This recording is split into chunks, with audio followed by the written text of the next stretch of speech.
regulation.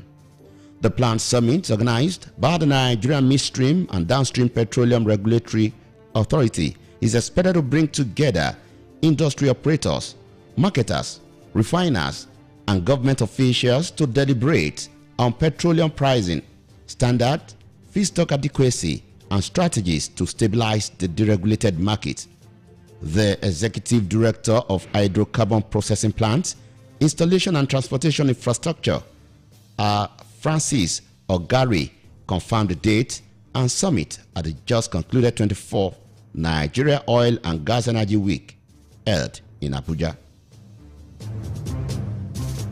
Vice President Kashim Shettima will on Monday, July 7, declare open a 3-day national summit on nutrition and food security, themed Curbing Malnutrition and Food Insecurity through Effective Synergy.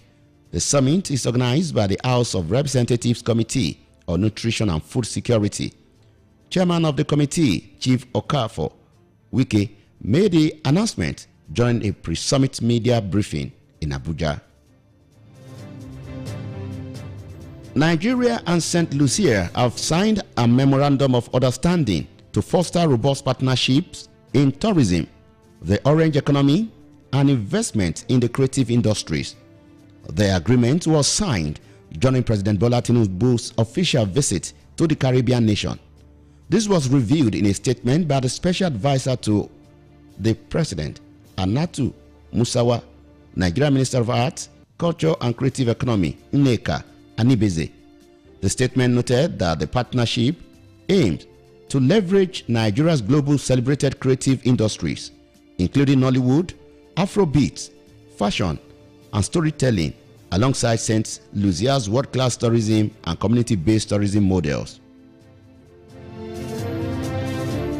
Tanzania's Prime Minister Kassim Majaliwa has announced that he will not seek re-election in the forthcoming parliamentary elections, effectively preventing him from being reappointed. Majaliwa had earlier said that he would defend his legislative seat for a 4th time in October before making the surprise announcement. The 64-year-old was appointed Prime Minister in 2015 and was seen as a possible successor of the late President John Magufuli after his death in 2021.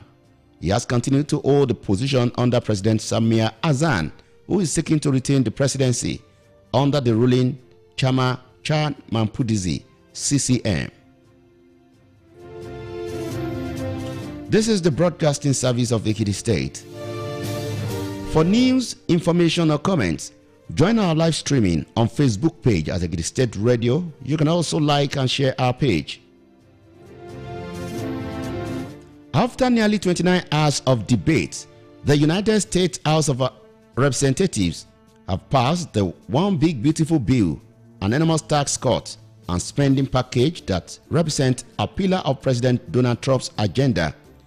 The lower house of the U.S. Congress voted by a margin of 218 to 214 in favor of the bill on Thursday. All 212 Democrats members of the House opposed the bill. They were joined by Representatives Thomas Massie of Kentucky and Brian Fitzpatrick of Pennsylvania, who broke from the Republican. After the bill passage, Speaker of the House Mike Johnson, the top Republican, applauded his fellow party members.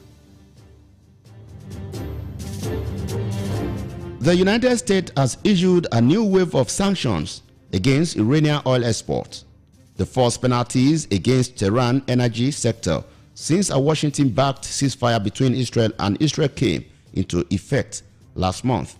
Among those targeted by the sanctions are Iraqi businessman Salim Said and his United Arab Emirates-based company, which the U.S. accused of smuggling Iranian oil by blending it with Iraqi oil. The latest Russian attack broke another record with 550 missiles raining down on Ukraine overnight.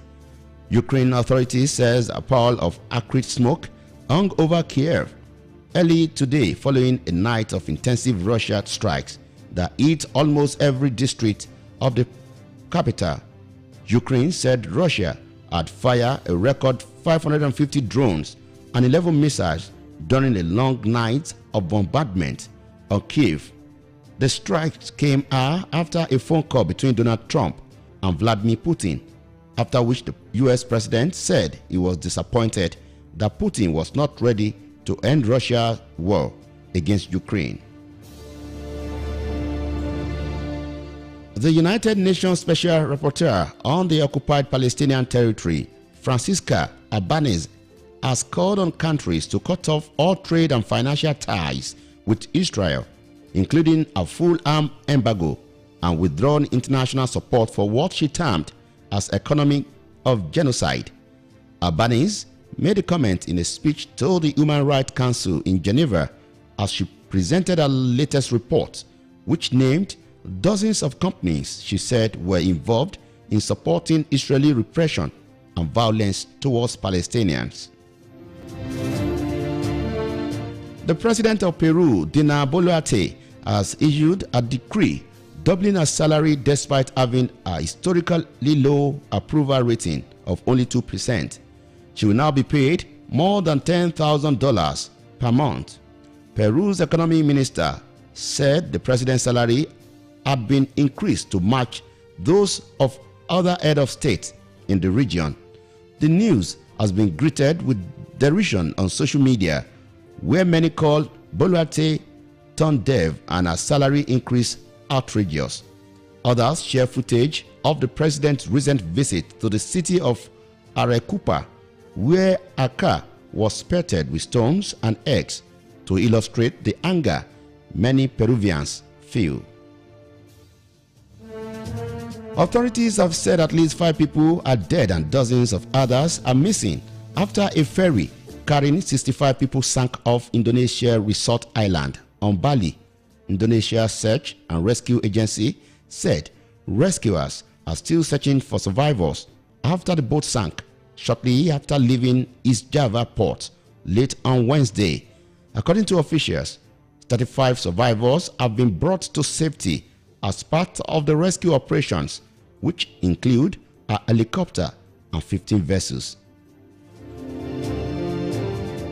To end the world news here again at the main point, we told you that the federal government has fixed July 23 and 24 for a national stakeholder forum to address mounting concerns over petroleum pricing and supply dynamics in the downstream sector. It was in the bulletin that Nigeria and St. Lucia have signed a memorandum of understanding to foster robust partnership in tourism, economy, and investment in the creative industries.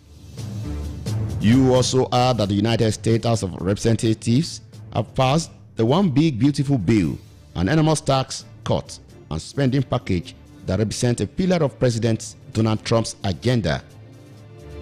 And lastly, on the world news, you heard that authorities have said at least 5 people are dead and dozens of others are missing after a ferry carrying 65 people sank off Indonesia's resort island of Bali. Observe all traffic rules to avoid unnecessary road accidents. And that was the world news as put together by the production team and edited by Shola Olorunlanu. I am Sunday Daramola. Many thanks for listening and good afternoon.